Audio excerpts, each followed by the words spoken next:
Hello, welcome along to the programme. I'm Justin Briley here with you for Unbelievable. It's Saturday, it's 2:30 in the afternoon, it's Premier Christian Radio. That means it's the show that brings Christians and non-Christians together. And if you want to listen back to today's programme and many, many more besides, go to premierchristianradio.com/unbelievable. You can find more resources, ways to get in contact, the links to the Facebook and Twitter account and all sorts of stuff there. And we're going to be hearing some of your feedback as well to last week's programme, Revisiting the Resurrection, towards the end of today's show. Unbelievable is the place where Christians and non-Christians come together for dialogue and debate. And I'm really pleased to say that on today's show we've got two great guests and we're going to be doing a subject we haven't done in a little while. Let me tell you all about it. You're unbelievable. Well, today on the programme, it's my great pleasure to have in studio with me Jonathan McLatchie and via Skype, Cory Markum. And today on the programme, we're asking, is God the best explanation for apparent design in nature? Yes, we're going back to an intelligent design debate today. Jonathan McLatchie, no stranger to that whatsoever. He's actually currently studying cell biology at a PhD level, and he's long been an advocate of intelligent design, the view that Darwinian evolution cannot account for the complexity in biology, and that design is the best explanation for many features we find in nature. Well, Cory Markum is new to the programme. He's an atheist and a blogger at the Atheist Republic website. He actually grew up in a Christian household, but abandoned any faith commitments as a teen, especially influenced by The God Delusion by Richard Dawkins. You may have heard of that book at some point. But he studied philosophy. He's very much involved, actually, with the Facebook site as well. I'm staggered, actually, that Atheist Republic has over 1.2 million likes on Facebook, which puts Unbelievable's meagre 6,000 likes on Facebook in the shade. So it's great to have you both on the programme today. Cory, he's been an avid listener to the programme, got in touch with me actually a few weeks ago saying he'd be open to just about any debate. And then Jonathan said he'd like to come on and talk about intelligent design. So I thought, why not get these two together and see what happens? So that's what we're doing on the programme today. So Jonathan and Cory, welcome along. Thanks for having us. Yes, I'm so happy to be here. It's great to have you on. So, Cory, you've been listening to the show for a while. Can you remember kind of how you bumped into the show originally? Sure. Well, I'd say for about a year or so, I've become somewhat obsessed with listening and watching debates online. I started out on YouTube, quickly started to eat up far too much data on my phone. And so I came along a couple of sites where they had the debates there in downloadable MP3 format. So I just started downloading and listening to debates like that. And during that, I kind of came across episodes from Unbelievable more and more. Eventually, I actually found the website online, and really ever since I've been listening to the show just about every single day. I've gone back. Actually, I've gone back. I think I'm probably back around 2008 now. Wow. I don't think I have any more episodes I can download on MP3, unfortunately. But you're deep in the depths of the archive then. Absolutely, yeah, I love it. I go through, and if it tickles my fancy at all, I listen to it. So you must be sick of the sound of my voice by this time, Cory. Not at all. And as I was just telling you, I just so the listeners can know, I'm starstruck even being on the show because I listen to Justin every single day, and so it's just hearing his voice actually in person. It's surreal for me. That's lovely to know, but also slightly bizarre for me to know. But it's thank you very much. In any case, Cory, as I mentioned, you're obviously an atheist, blogging there at the Atheist Republic website. You've studied philosophy though, and I mean, would you say that obviously the atheism you came to in your teen years has developed in any way as you've kind of poured yourself into studying and viewing the debates and so on?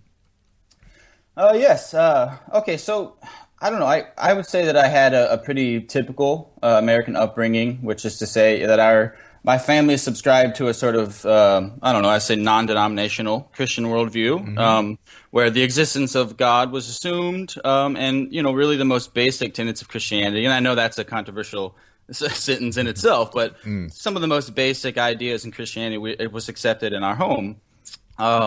Late in childhood and my early teenage years, however, I experienced a series of personal losses. A long, depressing story short, several of my loved ones and good friends were taken from me by things like cancer and seemingly random car accidents. And essentially, these losses, they rocked me to my core. It really made me start to question many of the assumptions that I had taken for granted, much of my life. And so I don't know, the questions sort of picked up more and more mass as I went along. The more and more questions I had, the less satisfactory answers I could find, and then one day, it's an interesting story in itself. Just this day, but one day I actually just sort of realized, much to my surprise, that I no longer believed in God. And I want to stress too, it's a hard misconception. I come across it all the time. It wasn't a choice. This was more like a realization. The universe had just almost like gone quiet, if you will, and then sometime later, I kind of found myself more and more increasingly fascinated by the sort of questions that were being asked in philosophy and religious studies. And so here I am today. Yeah. Well, I appreciate that long story short, as you say. Perhaps one we could pick up on another day. But in any case, you're here and you've, very bravely just sort of said, yeah, I'm up for a debate on intelligent design, because you're not claiming to be an expert on the technical aspects of this today, Cory, but you're certainly happy to kind of have a go at the kind of more the philosophical basis, if you like. Absolutely. The questions around that. So I think we'll have a good discussion here today. Jonathan, welcome back to the program. Hey, thanks for having me on again. It's great to have you. Nice to have you here in studio. And I guess, have you been interested in design and biology since your teens, pretty much? No, actually, I began to become interested in intelligent design in 2007 or 8. I began my undergraduate program in forensic biology in 2007, and it was through my introduction to university-level biology, in particular the world of the cell and molecular biology and the wonders of DNA and the nanomachinery that governs the world of the cell, that I was awestruck by the engineering prowess of nanotechnology that just runs the show in biology. And frankly, I was often baffled at how anyone could go through a 4-year university program in biology and come out an atheist at the end, because the evidence seemed to me to be so clear and compelling. Just the information content and the DNA and RNA of the cell and the what's required to produce new protein structures and that kind of thing, and how the proteins interact and cooperate to produce macromolecular machines. So that's basically how I became interested, and then I subsequently pursued postgraduate level study in evolutionary biology, and my interest has grown since then. Yeah, I mean, in some circles, intelligent design is almost a dirty word in some scientific circles. Do you find that your views are countered frequently among your colleagues and so on? Yeah, I do have my critics. Funnily enough.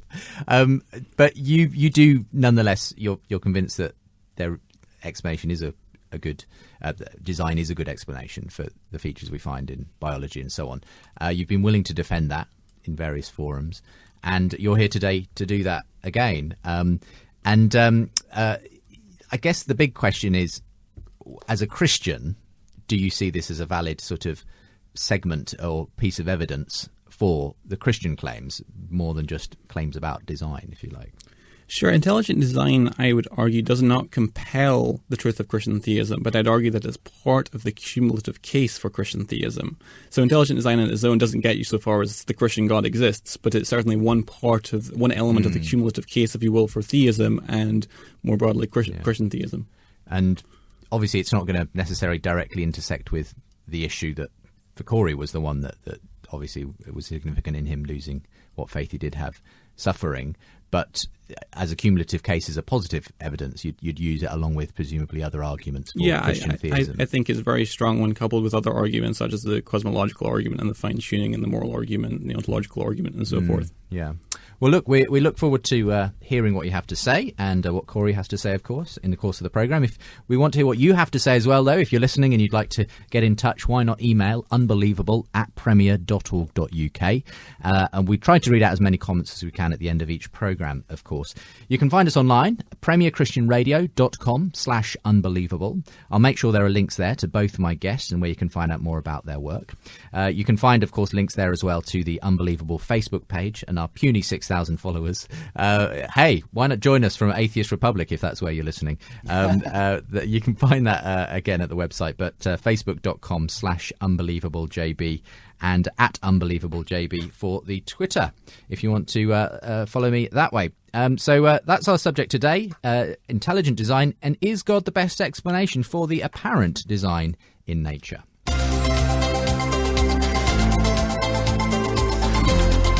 Unbelievable with Justin Brierley. Let's start doing some definitional work.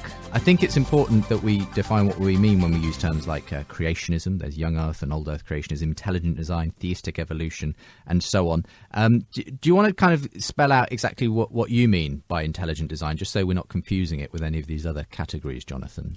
Intelligent design is the study of patterns in nature which bear the hallmarks of intelligent design and are best explained as a product of an intelligent agent.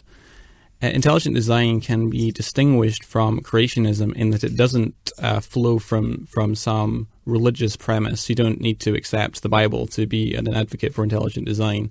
Creationism, by contrast, would argue that would try to interpret and understand nature in view of and in light of some particular religious text, whether that be Genesis 1 or something like that. Are you kind of happy with that broad definition of intelligent design, Cory? Yeah, I think that's a workable definition. Okay. I mean, maybe the first place we should start then is why you believe there is evidence of design in the first place. Do you want to give us the general sketch of why, in all your studies of biology, Jonathan, you've really come to the strong conclusion that it does exhibit design, not even just apparent design, because I think even people like Richard Dawkins would say there's certainly a level of apparent design, but you believe it's more than just apparent, it really exists. Living systems are chock full of digitally encoded information along the spine of the DNA molecule. There are letters associated with the DNA molecule. There's A, T, C, and G, and these characters are called nucleotides. Specify the sequential arrangement of amino acids that form proteins. They do other things as well, but that's one job of the protein coding DNA. And there are different words along DNA that are called codons, and each of these codons is comprised of 3 different letters, or nucleotides, if you will. And so you have this coding system, this codon to amino acid mapping, or is like a language, if you will. And so it's very, I think, beyond dispute that there is information in biology. Now, what do I mean by information? By information, I mean not merely Shannon information. Shannon information, as defined by Claude Shannon, who was a famous mathematician in the last century.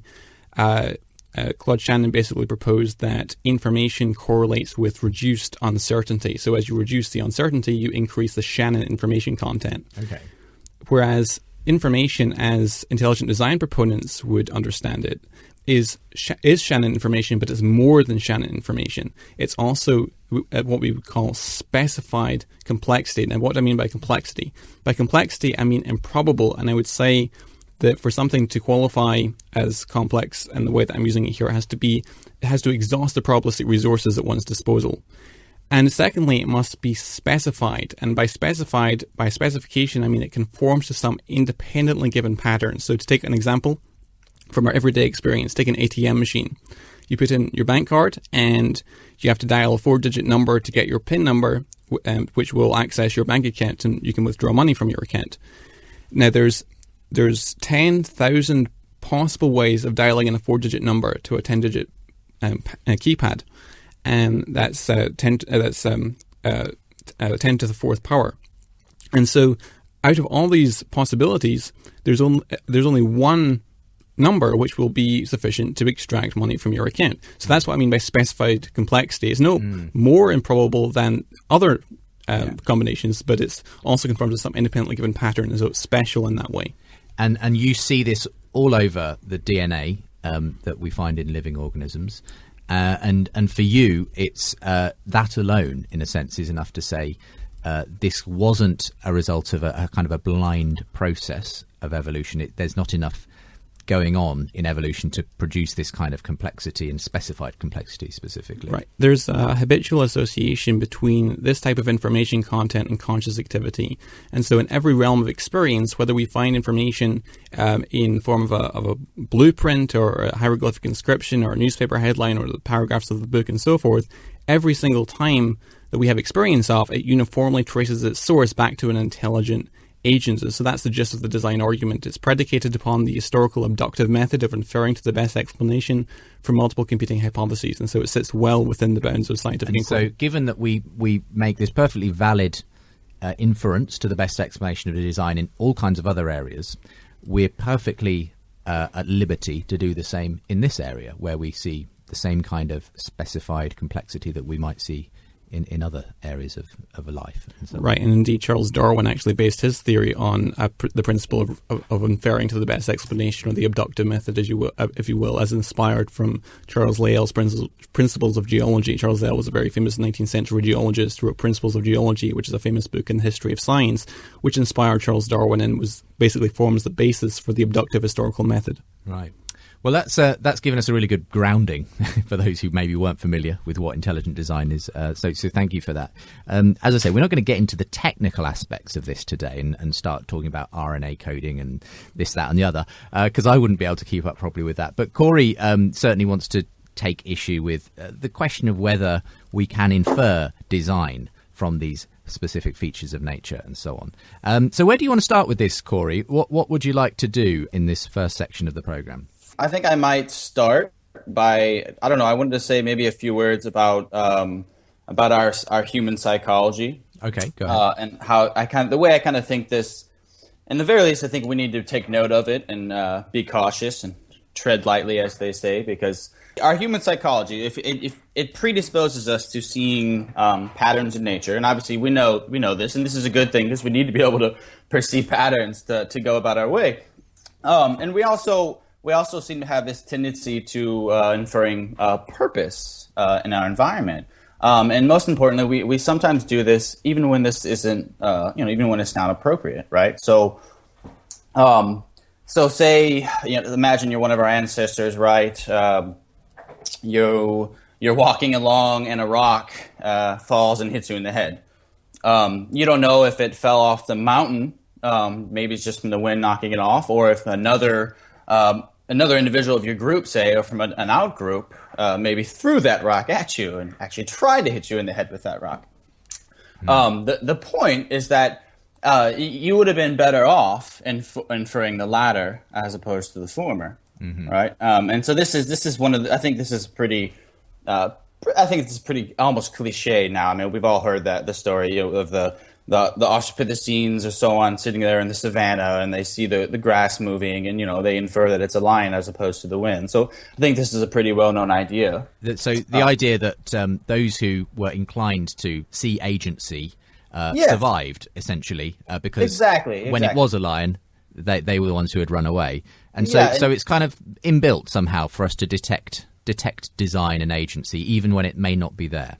Is what you're saying? Yeah, exactly. It's almost as though we've been sort of predisposed to erring on the side of agency in those sort of situations. And again, I mean, I can sort of foresee one thing that Jonathan might say to that, and it's obviously we do have good reason to trust these intuitions sometimes, right? And there are perfectly legitimate cases where we infer purpose and pattern, and it's real, right? So this certainly isn't to say that there's no case where this is a legitimate intuition on our part. It's just to say that I think we should really we need to be careful. We really do need to be careful. We often see shapes in the clouds, but sometimes they're just shapes in the clouds, right? Sure. So I expect you don't disagree that we should be careful of our biases in this area, Jonathan. Right, and Cory's concern, I think, would be quite valid and legitimate if we were dealing simply with intuitions rather than a rigorously developed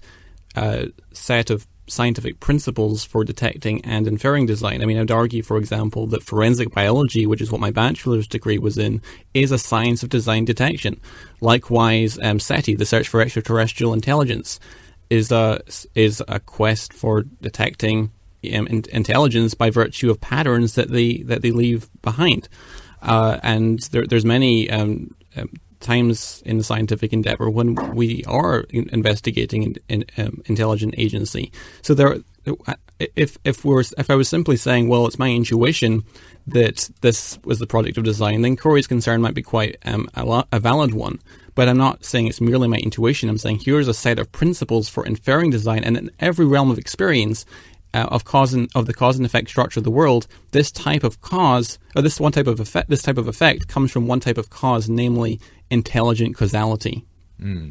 Cory? Yeah. Well, I guess on some level, I mean, you know, maybe perhaps you're not gonna grant me this at all, but I think on some level you have to admit that there's some gray area there. I mean, when we talk about inference to the best explanation, right? I mean, to a certain extent, that's in the eye of the beholder, right? I mean, the best explanation, or what you see as the best explanation, clearly isn't what many other people see as the best explanation. So I don't think it's quite that simple. And so I guess what I'm saying is that inference that you make from this apparent design to an intelligent cause, I think that sort of move, that's the sort of situation where we need to be careful about these teleological intuitions. And again, I of course I grant it that I'm not that we do have to get much more specific with these issues, and that's why I only really meant to say that there initially as sort of a disclaimer or a caveat. Sure.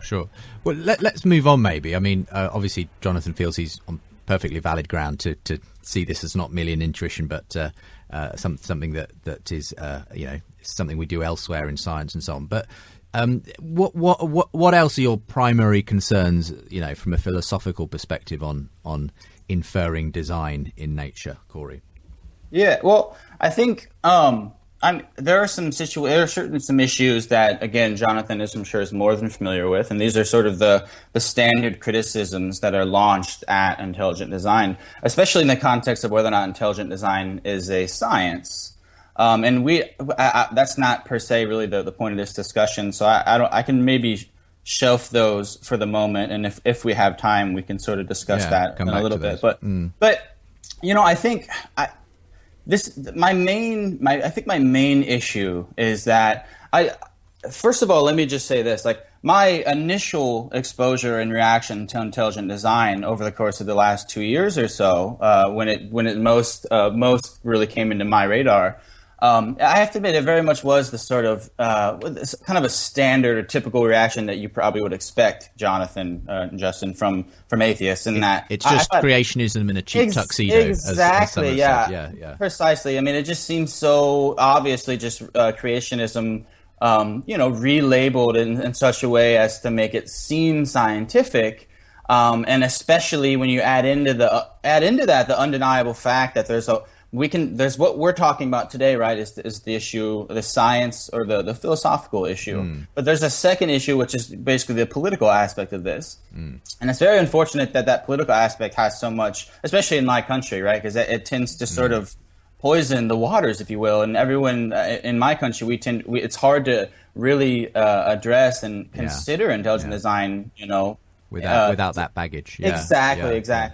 So when I actually, especially after speaking to you and finding out that we are going to be talking about this topic, I really started to get down and look into it more. And I got to say, I mean, there's much more to it than what I had initially thought. Great. Well, absolutely. I mean, I'll say. Don't tell me you've converted to being intelligent design before we come on the program. Not quite. And indeed, the second half of the episode, I think that's when we'll really get into what I mean. And what I will ultimately say, of course, is that I think that even if we do think that and make that sort of inference, I just don't see why on earth we would infer to a God, let alone the Christian God. But anyway, so we'll leave that aside. And I think my main philosophical issue is just to say that we just don't understand certain aspects of biology, right? This is something that is going on in all fields of scientific inquiry. That's just the way science works.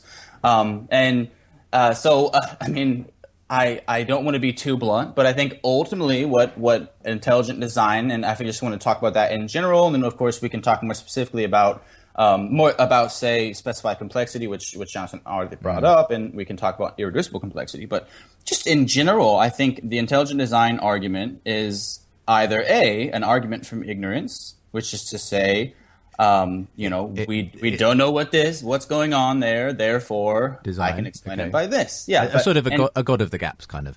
I mean, sure. I mean, or a mind of the gaps, if you will. You know, because they're a designer of the gaps. Yeah, and again, I think ultimately, I don't know. It's interesting because some of the intelligent design proponents, they seem to be kind of being sneaky here, and they seem to be quite obviously just talking about God, and they're just not saying that because they know that that's taboo, if you will. And then others, they seem to be a little bit more, like, well, I do believe in God, but I'm just saying that this is evidence of design, and it doesn't follow, and I just make that sort of leap of faith. So saying that second thing is much different, right? I mean, let's allow Jonathan to respond then. I mean, it is a common objection to intelligent design. It's an argument from ignorance. Essentially, it's finding a gap that science hasn't yet explained and saying, therefore, a designer or God or mind or whatever it is. What do you say to those kinds of type of rebuttals, Jonathan? The God of the gaps objection basically argues that intelligent design is rendered a placeholder for that which we are ignorant of. So we don't understand how feature X could have evolved, say the bacterial flagellum, for example, and therefore we just plug in God or an intelligent designer to fill in this gap in our ignorance. Whereas intelligent design really doesn't operate like that at all. It doesn't work that way. Intelligent design is inferring to the best explanation for multiple competing hypotheses, and is in fact based upon the same standard principles of scientific reasoning as all historical sciences are. If for example, you find, to give one illustration, if you're on an island and you discover volcanic ash, you favor the volcanic eruption hypothesis over the flood hypothesis and the earthquake hypothesis, because in every realm of experience, volcanic ash comes from volcanic eruptions. So in a similar way, when we're dealing with information content in the cell, in every other realm of experience, information comes from an intelligent cause. Thus, when we're looking at the world of the cell and the information content there, I would suggest that the most causally adequate or the best explanation is that it too arose by virtue of an intelligent agent. You asked earlier, Cory, about my utilization of the phrase best explanation, and you said, well, this could be that this is kind of a subjective and isn't really something which is objective. I would define best explanation as most causally adequate explanation. So what types of causes are known to produce these types of effects? If you can show me a naturalistic mechanism which adequately explains what I'm attributing to intelligent design, then I will cease making this argument. Let's continue the argument in a moment's time. We've come to our first break, and we'll allow Cory to respond in a moment's time. We're talking about intelligent design on the programme today, something we do every so often on Unbelievable. Today, it's a pleasure to be joined by Jonathan McLatchie in studio. He's a Christian currently studying cell biology at a PhD level, and he's interacting with Cory Markum, who's our atheist guest on the programme today. So come back again in just a moment's time as we continue our discussion on whether God is the best explanation for the apparent design we see in nature.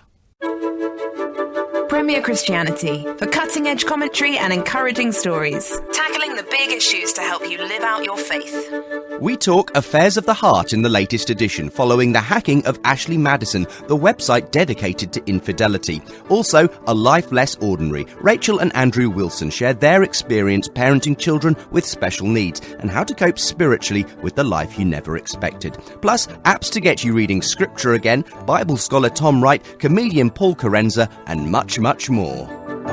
For your free copy of Premier Christianity, visit premierchristianity.com/free sample.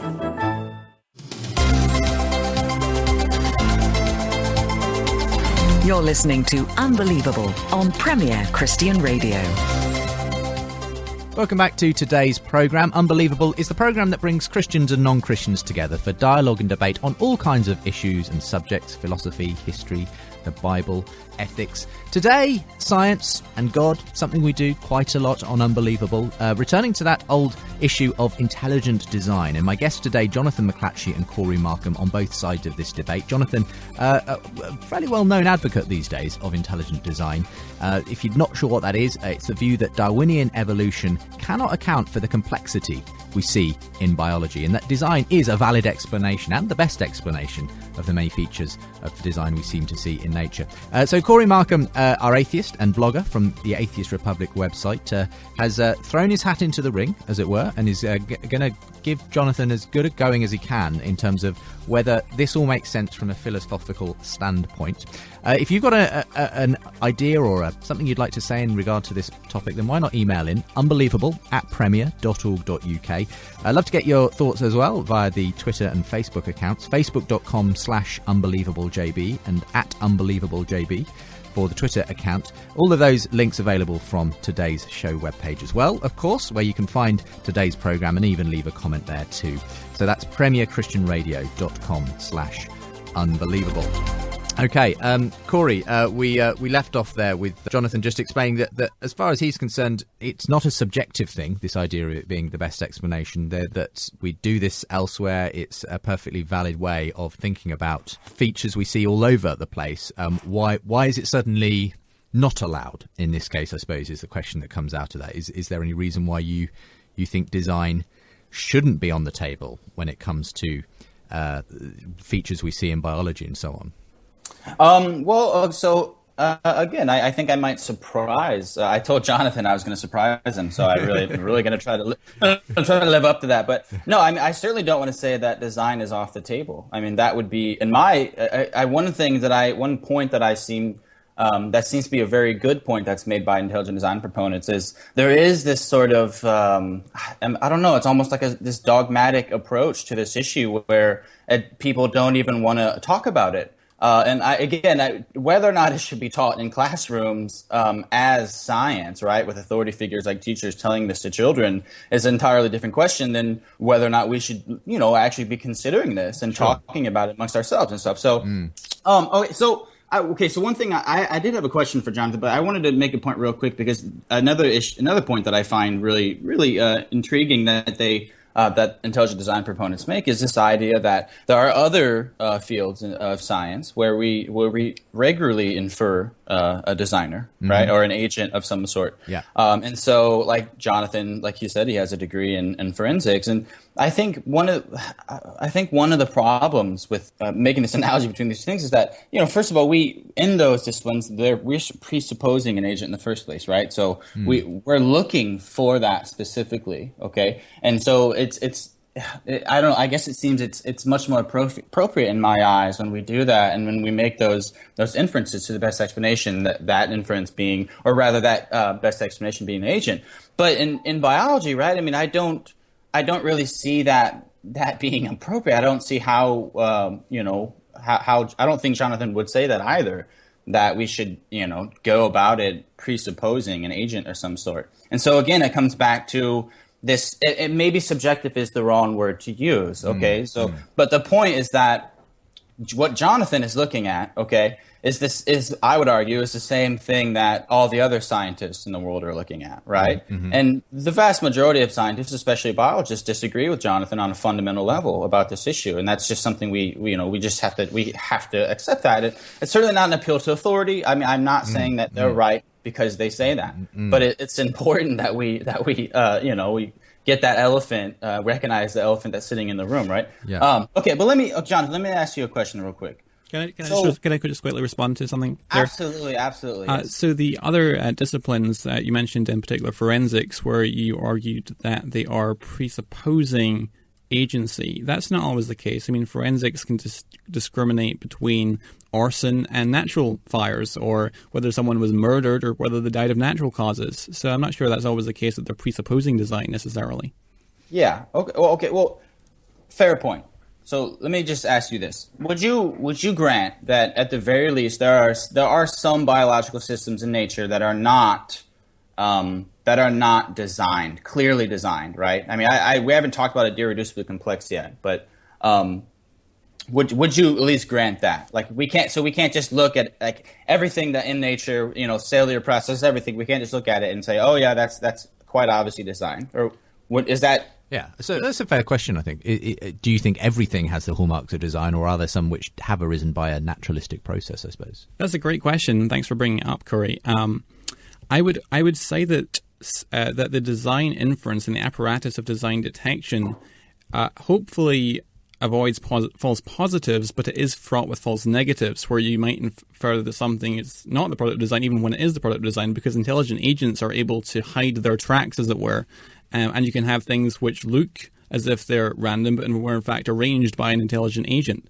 But I would argue that the intelligent design methodology is set up such that it avoids falsely inferring that something is designed, even though you might not infer that something is designed even when it is designed. So yes, there are things in nature which could have arisen by natural forces, but that's so that's basically what I'd say to that point. I mean, are there any things in, as it were, living organisms or the aspects of the functionality of living organisms that could have arisen, as far as you see, by a naturalistic process? Or does, when it comes to the living world, let's say, do you think that because it's all predicated on that DNA molecule, it all therefore falls under the rubric of being intelligently designed? Natural selection and random genetic mutation and other natural processes that we find in biology are causally adequate to explain some features of living systems. My contention is that they're not sufficient to explain all features of living systems, and I would argue even most features of living systems, and there's a good explanation can be found in intelligent design. Sure, there are some features which don't necessarily bear the hallmarks of design, but as I said, the design inference is fraught with false negatives, but hopefully not false positives. Cory? Okay, so I think that was a pretty yes to my initial question, right? That, you know, would you grant that at the very least there are some biological systems in nature, you know, that are not evidently designed, right? Okay, so would you? Okay, so I was being a bit dishonest. I have two more questions, but they're all in order, and That's fine. Go ahead. Okay. Go ahead. Okay, John. Would you also grant that it's at least possible that there are some biological systems that, by our current understanding of them, they may seem evidently designed, like say the black bacteria flagellum. I'm sure that would be one you'd point at, but may in fact have perfectly natural explanations, whether or not we may ever be able to actually discover or discern such explanations. So would you also grant me that little point? I would argue that intelligent design is the best explanation currently for what we find in biology, but I don't rule out the possibility that future discoveries could cause me to change my mind on that point. And I would say that's the same with any scientific hypothesis, that something might currently seem to be the case based upon the scientific evidence, but maybe 10 years down the road we'll discover actually there's a better explanation for this particular phenomenon. When it comes to the bacterial flagellum specifically, I know this has been a long debated issue, this supposed sort of what is often referred to as the outboard motor of a bacteria. And it's been used by people like Michael Behe famously to make the case for irreducible complexity. And then others, like I think Ken Miller and others, have said, no, Michael, there are these other functions that they could have had in these intermediate processes that eventually got used as an outboard motor and so on. What's your actual take at this point on that debate, Jonathan? Do you think that the evidence is still on the side of intelligent design as the best explanation? The bacterial flagellum actually happens to be one of my favorite macromolecular machines. I think it's a beautiful system. It's very diverse as well. There's not just one single bacterial flagellum, but there's many bacterial flagella across all huge range of bacterial species. And I think that design is a good explanation for the origin of the bacterial flagellum. I don't think that the critiques of the concept of irreducible complexity, specifically with reference to the bacterial flagellum, are particularly compelling. And I'm sure Cory can bring these up, and I'll respond to them in due course, I'm sure. Cory, do you want to ask your third question, or do you want to keep going? Go. Awesome, you remembered. So this is the point of what I was getting at. It seems to me that the fact that there's any gray area here, however minuscule, all right, I think that that fact throws the whole notion of inferring intelligent design into question, right? Again, this is not a deductive process. This is an inductive process, okay? And I mean, how can we ever really know what's apparent design and what's a real design? I mean, isn't it always possible that, again, especially given the way our brains are finally calibrated to perceive purpose and agency, so we have our hands behind our back in that sense, to perceive purpose and agency in our surroundings, even when it's not there. isn't it possible that Jonathan, that you're fooling yourself and you're just seeing shapes in the clouds? I mean, you grant that it's possible that there are explanations, right? That we just don't know. And I guess my problem is that I don't see how you can really ever point to any particular instance in nature and say, yeah, there you go. There we have it. That's clear-cut proof of design. It's always going to be this inductive process. And I don't know. That's not to say that it's false. Okay. I understand that, but there's always a niggling doubt that the design hypothesis might take second place to a naturalistic process that we discover that we didn't know before. So let me ask you a question. So take the arguments for the proposition of common ancestry, for example. I'm sure you're probably familiar with these, the Nessus hierarchical distributions, molecular variance patterns, and so forth, biogeography, etc. Yes. I wouldn't distinguish necessarily between common ancestry and just the general evolutionary understanding, but yeah, I understand. That's an distinction. It seems to me that you intelligent design proponents seem to make more than others, but I very much may be wrong about that. Very quickly, just on that point, I mean, I would distinguish between pattern and process. So there's a pattern, arguably, of common ancestry, and then there's a process which purports to explain that pattern. So you have the pattern versus process distinction. Evidence for common ancestry isn't necessarily evidence for neo-Darwinism. But coming back to the point about the argument from ignorance fallacy that you're accusing us of, take, for example, the arguments for common ancestry. Is it at least conceptually possible that in the future, 10 years down the road, that it will turn out that there are better explanations for those evidences than common ancestry? Absolutely. Right. So we're in the same boat. Conceptually possible. I mean, but I would say that me saying that doesn't say much. Like that would be would be a better question for a qualified biologist. But certainly, yeah. I mean, absolutely. You can turn this around. I will grant that. So it cuts both ways, is what we're saying. That question of you could be wrong, essentially. Oh, absolutely, of course. I don't think anyone would deny that we could, either side could be wrong. Right. Yeah, I'm not saying that I found proof of intelligent design. I'm 100% confident that intelligent design is correct. I'm saying that it seems to me that intelligent design is the most causally adequate explanation for what we find in biology. Just as you might say that common ancestry is the most causally adequate explanation of the Nessus hierarchical distributions of mutations or what have you. And so it cuts both ways. So I'm not sure that... Well, Jonathan, I mean, I don't mean this is not to be. I don't mean this as sort of like an under the table move or something. But I mean, what do you say to the vast majority of scientists and biologists on this issue? I mean, they think that this inference you're making is just completely incorrect. I mean, and that's just putting it politely, I think, right? I mean, it's not a conspiracy, obviously. I don't think you'd think that it's conspiracy in the science, realm, but are you honestly saying that these people they're all wrong and they're just, they're not looking at the issue, in the correct manner? Or, I guess that's what I just don't understand. If I was in your position, I would just be, it would just be incredibly humbling, right? To take note of that fact. And I mean, the fact that you have a degree in evolution biology, right? And the fact that that itself was just hard for me to grasp. Like I remember I was telling my wife that, and it was hard for it to register in her brain, that I was like, yeah, he has a degree in evolution biology, but he doesn't believe in, in as what you call Darwinian evolution, in what is, the generally accepted paradigm across most of the scientific world. I mean, okay, Jonathan. Being in the minority doesn't make one's position incorrect, and of course, I'm in the minority, but it's a growing minority, and in fact, I think there's far more support for intelligent design within the scientific community than you're probably aware of, because many of the scientific supporters for intelligent design are very quiet about their views, because as soon as they come out, they can face career difficulties. I happen to know several, even people with PhDs in paleontology, evolutionary biology, and things of that nature, who aren't public about their intelligent design affiliations because it would get them into career trouble.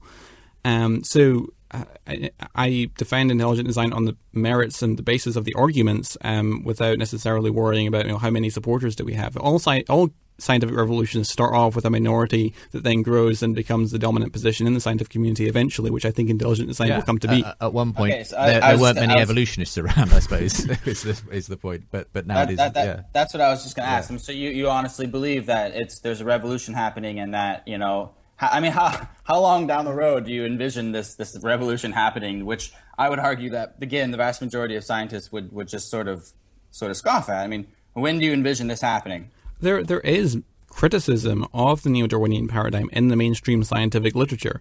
Hold on. Do you mean to say that there are significant questions within evolution of biology that are being addressed, or do you mean that there are serious, legitimate criticism being launched against as you say, neo-Darwinism? Are you saying that there's actual serious criticism being launched against that, like say in peer-reviewed journals, or what?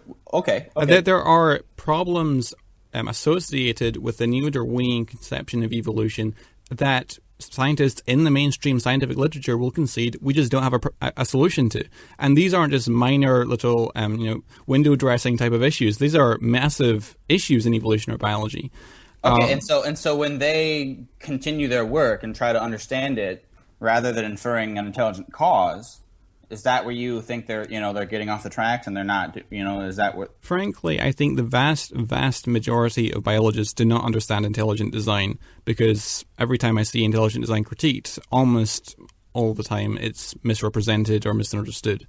So the fact that biologists aren't necessarily coming to the intelligent design conclusion is often, these things are influenced by one's worldview and the set of explanations that one considers to be feasible and permissible. You're familiar, for example, with Richard Lewontin, right? Who said that we cannot allow a divine foot in the door because the apparatus of science excludes a priori a theistic, or what he would describe as a theistic explanation. I mean, this is a good point to move on to, because we should get to the issue of God as well. Do you agree with, was it Lewontin? Right. Mm-hmm. In that sense, Cory, that you don't think a divine foot should be allowed in the door because theism just isn't on the table as an explanation in that sense?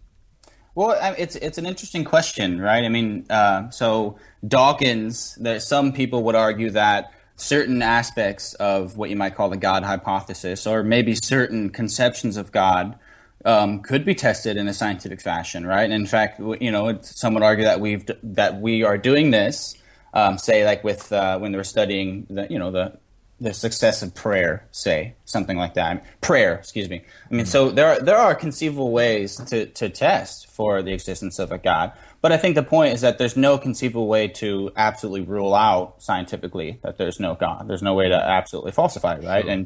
And so, I mean, as to this, just the basic idea that you seem to see in mainstream science, this sort of presupposition of materialism and sort of the rejection of supernaturalism. I mean, that of course it's methodological naturalism is sort of. Some would argue that's a key aspect of science, right? And there's some reasoning to that, but there's also some reasoning to some of the points that Jonathan and some of his proponents are making about the fact that science, by definition, is sort of an amorphous, constantly changing enterprise, right? So I would not say, in fact, and maybe this is one of the times I'm going to surprise you, Jonathan, I would not say that we should just absolutely rule out the existence of the supernatural, right? I would not say that. I would be extremely skeptical, though, about making that leap, and especially skeptical about making further leaps to specific religions and specific religious conceptions of deities. I mean, so it sounds like you're saying, even if you granted design, it would be a big leap to go from that to a god, even bigger leap to go to a specific god revealed in a particular religion, and so on. Absolutely. I guess that's not what you're aiming to do with intelligent design, though, is my guess, Jonathan. Well, intelligent design as a scientific theory, strictly speaking, is silent on the identity and nature of the designing intelligence, now, strictly as far as the science goes. That's why we're very cautious as intelligent design advocates not to go further than what the scientific evidence tells us. Now, at a philosophical level, one can make these sorts of inferences and say, well, theistic design seems to me to be the best explanation of this sort of phenomenon. But that goes beyond the scientific enterprise, which is, by the way, when one is dealing with issues of malevolent design or what is perceived to be suboptimal design, these issues, likewise, I would argue, go beyond the scientific enterprise because they bring up philosophical, metaphysical, theological issues. So science, as far as the science goes, intelligent design doesn't get you so far as theism, let alone Christian theism. But I would argue that when coupled with other arguments, then you can get as far as Christian theism. I mean, you've obviously spent some time, after not having looked at it for quite a while, Cory, looking at intelligent design. And from what you said at the outset, you were a little bit surprised to find there might have been more to it than I was led to believe. Obviously, you're by no means in any sense convinced at this point. You'd probably want to give a great deal more time and effort than you've been able to so far in investigating that. But is there a point at which you would be able to say, there's enough evidence here that I'm open to the idea of design in nature? Or is there kind of, in a sense, no amount of physical scientific evidence that Jonathan could bring to the table that would be enough to make you feel like that's a valid explanation? Okay, so it's such a great question, right? I mean, sort of the cheap answer to what could change your mind is sort of the Lawrence Krauss answer, right? Well, if I looked up in the sky and I saw the stars arranged to say I exist or something like that, that would be pretty. But I'm not going to say that. I mean, that would, even then, it's interesting if you think about it. I'm not sure that in a sense there's more. I'm not sure that should convince us. There's a better chance of that happening than the fine tuning of the universe. So at a level, you're kind of, if he wasn't convinced by the fine tuning, why be convinced by something saying, "Dear Lawrence, I love you" in the sky? But and you also might seriously start to question your sanity at that point too. And so that even then, that wouldn't be a clear cut. No, but I'm not sure what would convince me. Okay, but I can tell you this: that there's nothing about my view that just absolutely precludes the idea of there being design. Okay. And this is kind of the point I kind of want to get at is, here's the thing though. I mean, it doesn't follow whatsoever that the designer is a god. I don't understand. Right, sure. Why would we jump? Why would we jump to that? I mean, we would infer. I would think we would just infer some other. When I say other like-minded intelligence, I mean something else, some other sort of natural. Yeah, I mean Ridley Scott produced that kind of prequel to Alien, Prometheus, and that starts with these designers. I'm such a huge fan of that movie. I really am. And they kind of seed life on Earth, and yeah, hey, that's the designer. Now, exactly. Jonathan, are you open to that kind of an explanation for design? There seems to me to be approximately 3 different plausible candidates for designer. Let me just list those. I think you've got the extraterrestrial design hypothesis or the alien design hypothesis.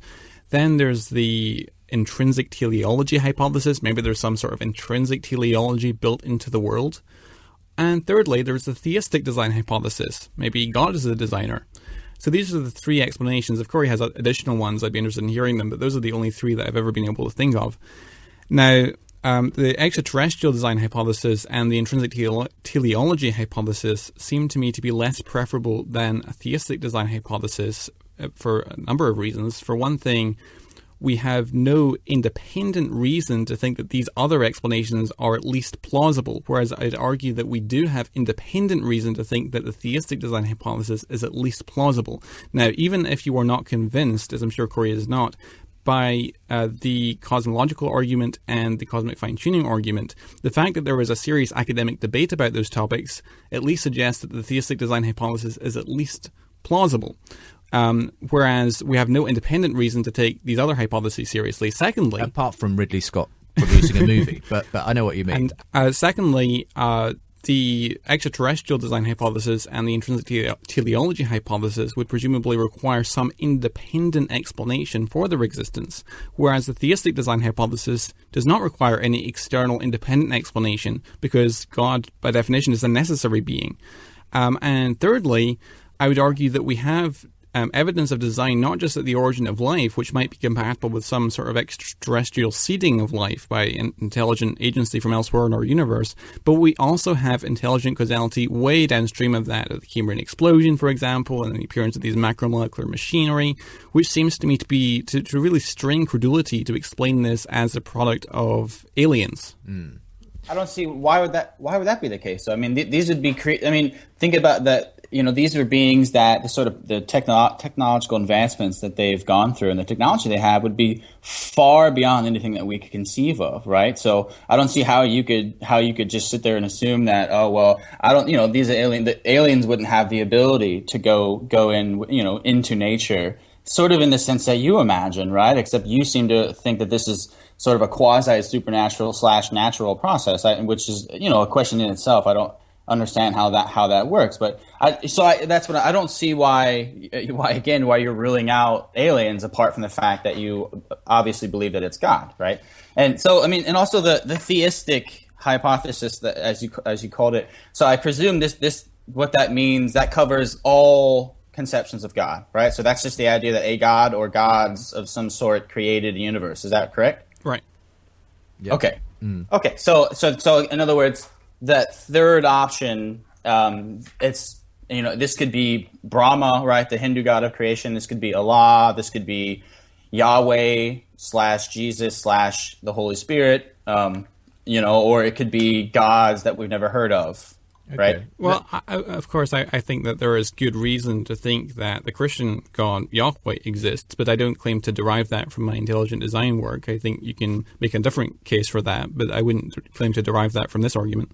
We're going to have to take a quick break, and we'll get Cory back in for the final part of today's discussion. Really interesting here, looking at the big picture case for intelligent design and whether we can infer a designer, a god specifically, from what we see in the evidence from biology.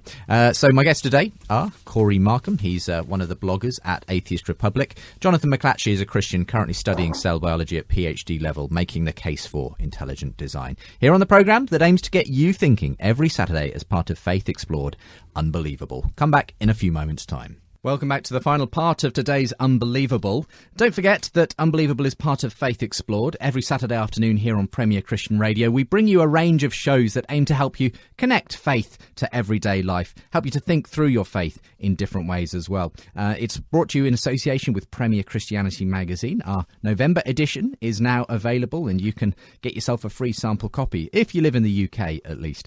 premierchristianity.com/free sample. Lots of interesting stuff. Our front cover feature on the Ashley Madison hacking affair. And affair being the appropriate word there, of course.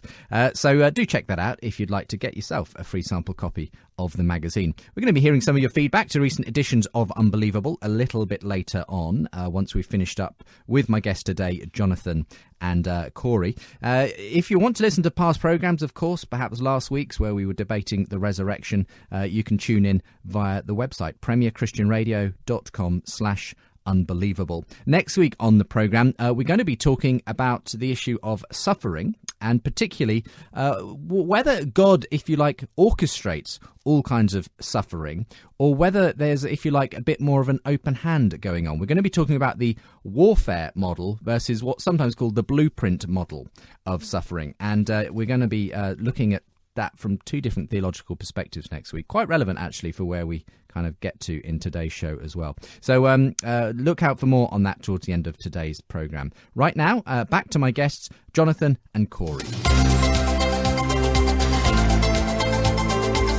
You're listening to Unbelievable on Premier Christian Radio.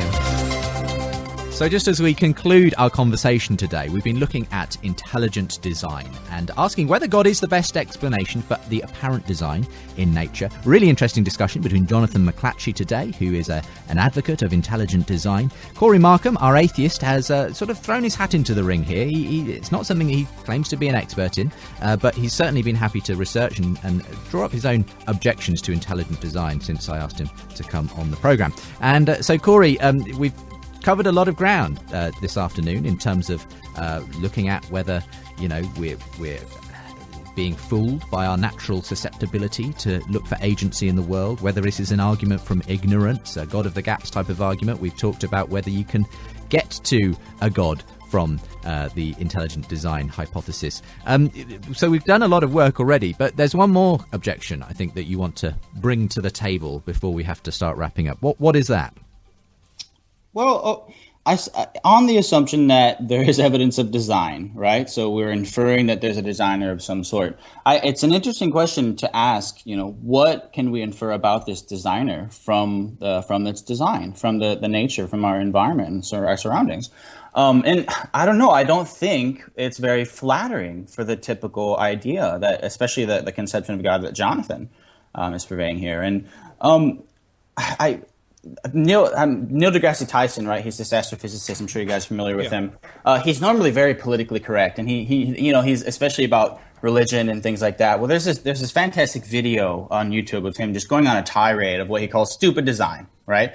And he talks about all these different aspects. I mean, he talks about fine tuning and he talks about biology, and basically it's just different aspects about nature that seems to throw this whole idea of intelligent design that makes it seem a bit silly. And some of the points about biology they're really interesting. And so first of all, think of all the genetic diseases, the genetic disorders that we have, right? So something like Huntington disease. Okay, this is a 100% lethal condition.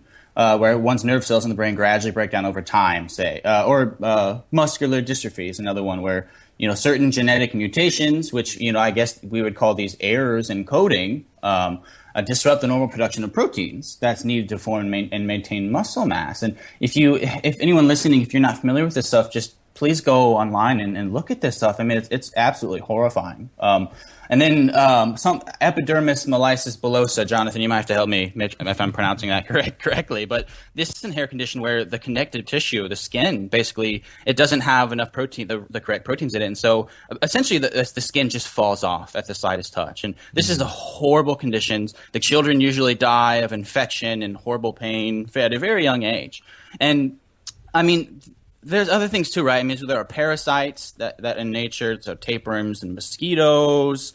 There are certain anatomical features about the body. So the fact that we can choke, right? Yeah. So we breathe and eat through the same mouth hole. And the point being, there's all these different aspects of nature that I would argue, on the assumption that this is evidence of a designer, I would argue that this is evidence of what we might call a malevolent designer, either that or a stupid designer. And I don't know a designer who didn't get everything right at the very least. Yeah. So sure. Either this is like an amateur. I mean, again, and the question is, what's better? Does this make sense more on the hypothesis that these are alien, these are extraterrestrial beings, or that this is an omnipotent, omniscient, omnibenevolent God? Well, that's a no-brainer in my eyes. That's a good place to start to wrap things up. So okay, great challenge there for you, Jonathan. What do you do with all the examples of apparently bad design in nature? Right. So Cory has brought up the objection from malevolent design and the objection from suboptimal design, or apparently suboptimal design. Now, it's first important to note that these are objections more to the theistic design hypothesis than to intelligent design per se. For example, you could conceive of a medieval torture rack. It's designed, but it was designed for evil intent. So you could have intelligent design that's malevolent design. So it's more critique of the theistic design hypothesis. On the, I'll come to that in a second. On the suboptimal design argument, it's interesting that you bring this up, Cory, because earlier you accused me of making an argument from ignorance, but it seems to me that the suboptimal design argument really is an argument from ignorance, because it's possible that in the future we can discover reasons for this apparent suboptimal design. And I'd argue that there were many cases in the past where this has been the case. And so like epidermis mollitus bullosa, like that's where this kid is suffering. You think that that in the future that we'll find a good reason for that? No, that's. Let me deal with the suboptimal design argument, and I'll come to the malevolent design argument. I think these are two separate issues. But on the suboptimal design argument, I think that this is an argument. For instance, would that be what he mentioned about the breathing apparatus and where you eat being the same place, giving rise to the possibility of choking? Seems like a. And the way our reproductive organs are situated right next to our waste facility. Yeah, sure. Or the inverse wiring of the retina and that kind of thing, or the recurrent laryngeal nerve and the giraffe and these sorts of things, or the preponderance of so-called junk DNA. I would argue that in the past it seems to have been the case that many instances of so-called suboptimal design has turned out to have some function. Junk DNA would be one case in point, and so forth. And so that fills me with optimism that perhaps other cases will be likewise have other explanations in the future. So it seems to me to be a sort of suboptimal design of the gaps argument, if you will, which has to retreat with advances in scientific knowledge. Now, as to the malevolent design argument, as of the suboptimal design argument, this goes beyond the scope of the intelligent design paradigm, but it is a valid critique of the theistic design hypothesis, which we're, of course, discussing in this program as well. Right, because it could be aliens. So you're ruling that out. Right, okay. I would argue that so I come from a Christian theistic worldview persuasion, as you know, and so the question that we have to ask is, well, does the Christian theistic worldview have adequate resources to tackle and explain this problem of apparently malevolent design, as you put it? I would argue that malevolent design in nature is a consequence of the fall. I think man is fallen. He fell in the Garden of Eden when Adam and Eve ate the forbidden fruit, and they were banished from the Garden of Eden. And I would subscribe to the theodicy proposed by Bill Dembski in his book, The End of Christianity, and I know Justin's had him on the program discussing that as well, where he basically argues that Adam and Eve were banished from the Garden of Eden into the world which God had prepared in anticipation for the fall. So just like the cross of Christ in Christian theology is retroactive with respect to its cause and effect relationship, so the fall is retroactive with respect to its cause and effect relationship. And you have two worlds that basically intersect at the Garden of Eden. You have the world as God intended in the Garden of Eden, and you have the world outside the Garden of Eden, which is the world into which Adam and Eve are banished when they eat the forbidden fruit and fall in the Garden of Eden. So God has no qualms about reminding us that we live in a fallen world. And so that I think Christianity in particular has the resources to tackle this problem. I mean, inevitably, Cory, that's a theological answer to what is in the end a theological question that you're explaining asking. Away, the so-called the butterfly boy. Maybe you guys were familiar with this. This story was in the Daily Mail, and it was talking about this child who had this epidermis mellitus. The title of the article was a quote from his mom that said, "I can't cuddle my own child." Okay, this child, I mean, I wouldn't be surprised if this child has already died. And the idea that this child's suffering, right? And again, I'm not trying to, because Jonathan needs time to respond to this, okay? But just the idea that somehow Adam and Eve, their transgressions, justifies and explains what I would argue the needless suffering of this child. That's just one of those ideas that it doesn't work for me, And it goes back to what you were saying right at the outset of the program, which is obviously the reason why you abandoned what faith you did have. So we've kind of come full circle in a sense in that way. But Jonathan, I'm sure you agree that it's a terrible condition for a child to suffer from. But for you, I just don't see how it's necessary. Okay, Cory can't see it's necessary. Why God didn't have to create epidermis? I mean, as you say, I mean, this takes us well beyond the purview of intelligent design per se. This is broadening out into a theological debate at this point. But what's your response? Unnecessary, says Cory. Well, I mean, would you grant that God could have made the world without epidermolysis bullosa? Sure, he could have done. That's all. That would all I need. I mean, that would be my point. But the question though is, what is the character and what are the attributes of God as described by the Bible? Because of course I'm representing a biblical worldview. If you want to debate in the future why Christianity is true, I'm happy to do that. But assuming the Christian worldview to be true, which parts of the Bible? Well, all of it. All of it. Oh, okay. Go ahead. So I, as a Christian, believe that we live in a fallen world and that Adam and Eve were expelled from the Garden of Eden and that the world is suffering from a curse that is God's judgment as a consequence of our sin and our rebellion against God. So we don't just believe that God is a God of love. We also, as Christians, believe that God is a God of justice and of judgment. And there's a judgment that was placed upon the world at the point of the fall of man, which is the curse that we read about in Scripture. Wouldn't that mean that, so in your view, the child suffering from epidermal, I don't mean to keep going back to this, right? But in your view, basically what you're saying is that is just, necessarily. even though it seems awful to us, in reality, that's completely and perfectly justified. It's just, that suffering. Well, you have to say that. I don't see how you could possibly say otherwise. You have to say that, because otherwise, it means your God doesn't exist, or it's not the sort of God that you envision. Even animal suffering, I would argue, is a consequence of the fall. I mean, I am an old Earth creationist, but I would argue, as Bill Dembski does, that you can have a fall that's retroactive with respect to its cause and effect relationship. So outside the Garden of Eden, so Adam and Eve fall at a defined point in time. Outside of the Garden of Eden, they are then expelled to, and that world is being prepared in anticipation for the fall.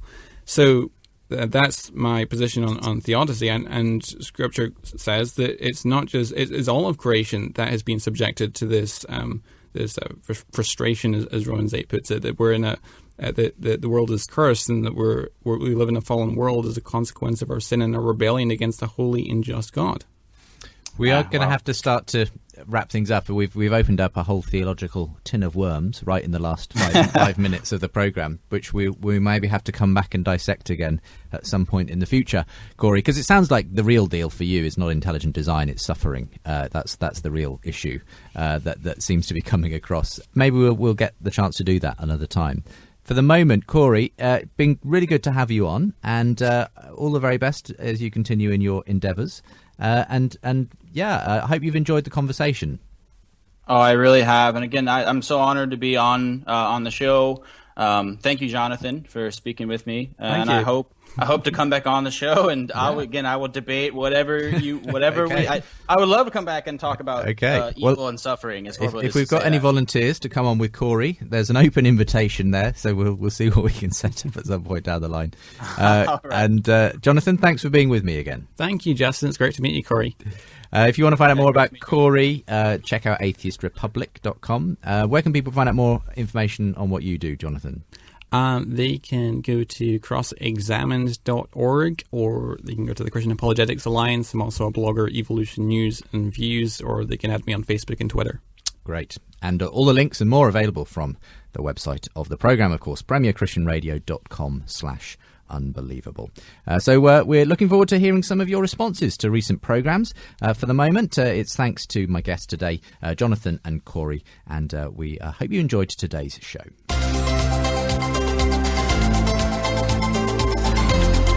Unbelievable with Justin Brierley.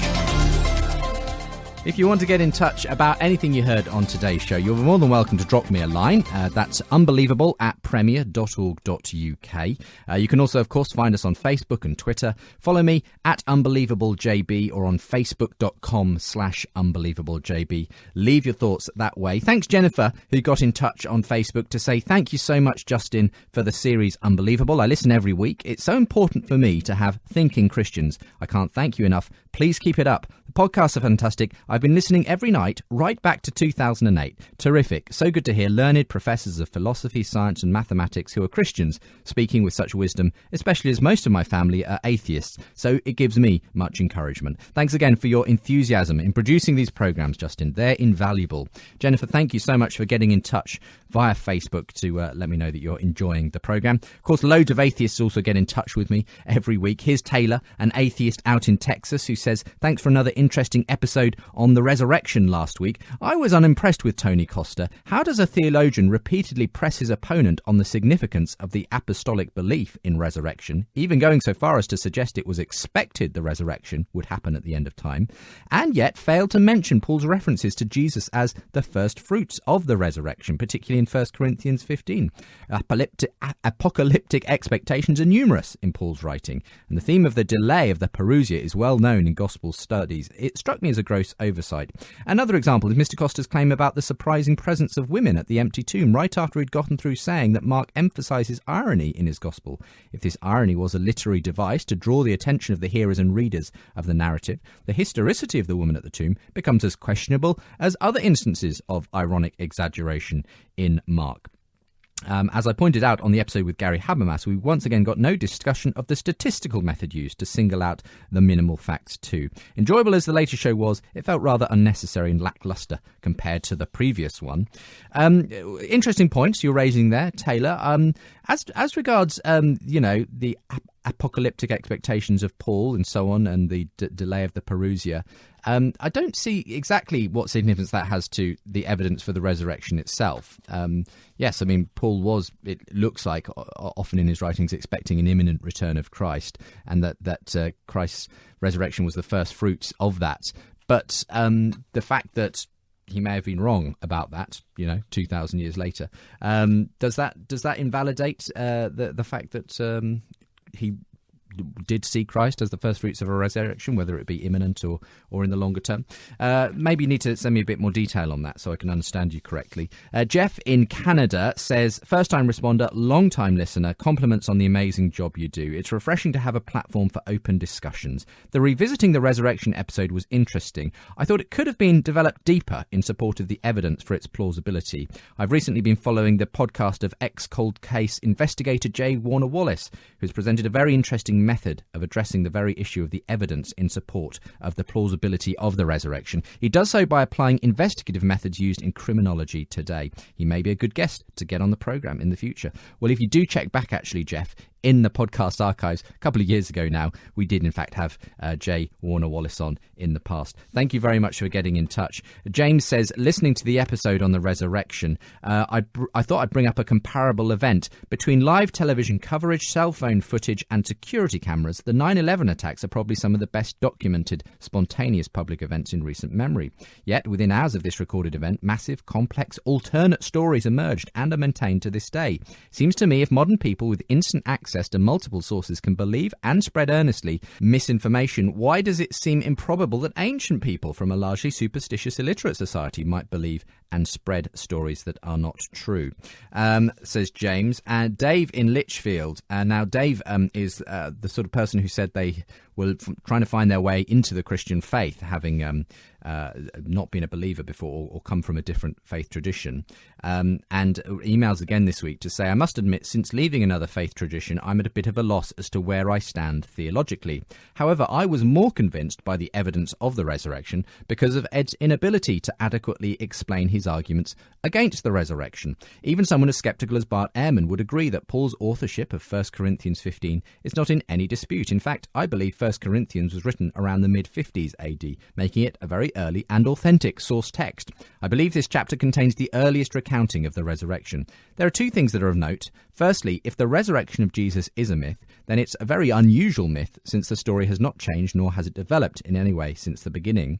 Secondly, the material reads very honestly. Paul clearly believes what he's saying. It's important that we don't indulge in notions of modern superiority. People in the first century knew just as well as we do now that when people died, they stayed dead. When Jesus suggested Jairus' daughter was merely sleeping, they mocked him to scorn. The raising of Lazarus, even Jesus' followers didn't believe that Jesus could raise Lazarus because he had died 3 days ago. In other words, he was properly dead. So people in the first century knew that death was a permanent thing. So when people from the time insist that Jesus was raised from the dead to the point of laying down their lives, when Paul stops persecuting Christians and joins them on account of meeting Christ, when the tomb is found empty and nobody is ever found or accounted for, I think we can at least consider the possibility of the resurrection. Lovely to hear from you, Dave. I hope that you'll continue in the journey you're evidently on.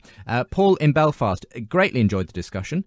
On the issue of the empty tomb, I thought Tony did a great job, but due to the nature of the dialogue and time constraints, there were a few things that were missed. Ed says the creed of 1 Corinthians 15 mentions nothing about an empty tomb. However, that fails on account of the statement, he was raised the third day. Why the third day? It seems that the only reason the third day would be significant is that it was the day his tomb was discovered empty. Also, even if the story of the guard in Matthew were an invention, why would it be invented? It would be invented as a response to the charge that the disciples stole the body from the tomb. Another point, if Matthew did invent the story of the guard, then it was a bit silly of him not to have the guard placed at the tomb right from the moment of the burial. There's a window of opportunity in the story for the tomb to be raided before the guards come. There's no reason why Matthew would record this except that it actually happened that way. Finally, it seems that the only thing Ed had to say about Joseph of Arimathea was that he's a strange character. Well, that's true, and he certainly isn't the kind of character the Christians would have invented to give Jesus an honourable burial. The burial narrative show the disciples in a very poor light and have a member of the hated Sanhedrin as the hero. For these reasons and others that Tony gave, it seems the empty tomb is rock solid historically. No pun intended. And you also recommend Frank Turek as a good person to bring on the show at some point. Thanks, Paul, out in Belfast. And here's Josh from Oxford. Hope you're well, and the newborn also. I was listening to the show. I'm a member, actually, of Ed's discussion group and gave the case in a 10-minute talk from the Christian side for the resurrection when we last discussed it, and then was subject to a Q&A. Couple of thoughts on the show. Firstly, I loved hearing Ed's own views on things. In the discussion group, he was only able to moderate rather than bring out his own thoughts. Second, not at all convinced by a hallucination hypothesis. I think that Ed can offer individual bits here and there, but the explanation becomes more and more ad hoc and implausible to explain why they believe, firstly, resurrection and not ascension, why they accepted a crucified Messiah, the numerous appearances, the multiple attestations, the conversion of skeptics, why people embraced persecution, the prophecies of resurrection, and so on. You say you're also of the opinion of Tim McGrew that I'm not content with merely a minimal facts hypothesis, but would prefer to go for a maximal facts hypothesis, embracing the fullness of the gospel evident. And fourthly, there's always a bit of confusion in the word minimal. Gary Habermas uses these in different ways to Tony Costa and William Lane Craig. Habermas was quite clear that the empty tomb is not a minimal fact for him when he was on the show. Anyway, thank you very much, and congratulations as you recently won the Tyndale Philosophy of Religion Prize, which was advertised on the Unbelievable page. So that's brilliant. Well done, Josh, and perhaps we can get you on to talk about that at some point. We're out of time for the moment, though, and I've had so many more emails on this, especially Stephen, who got in touch with me via Facebook and email with quite a long, and I will try and read this out next week, sort of response to the hallucination theory that Ed Atkinson brought up in that resurrection debate last week. So we'll come to that and hopefully some more next week at the same time. For the moment, thanks for joining me here on the programme that aims to get you thinking every Saturday afternoon and online at premierchristianradio.com/unbelievable. And come back again at the same time next week for the next discussion. You're unbelievable. It's a theological debate next week between a Calvinist, that's someone who believes that God, if you like, is sovereignly in control of everything that happens in people's lives, and someone who doesn't take that view, takes what's called a warfare view, particularly of suffering. Kurt Jaros takes that view, and he's going to be in discussion with a Calvinist scholar, Ken Brownell, next week, as they look at suffering from the so-called warfare view and the more Calvinist view of suffering. So come back for that at the same time next week. It dovetails nicely with how our current show ended, obviously, and Cory's concerns over the problem of suffering and so on. So if you're able to come back, I look forward to you joining me then. For the moment, have a great week, and we'll see you next time.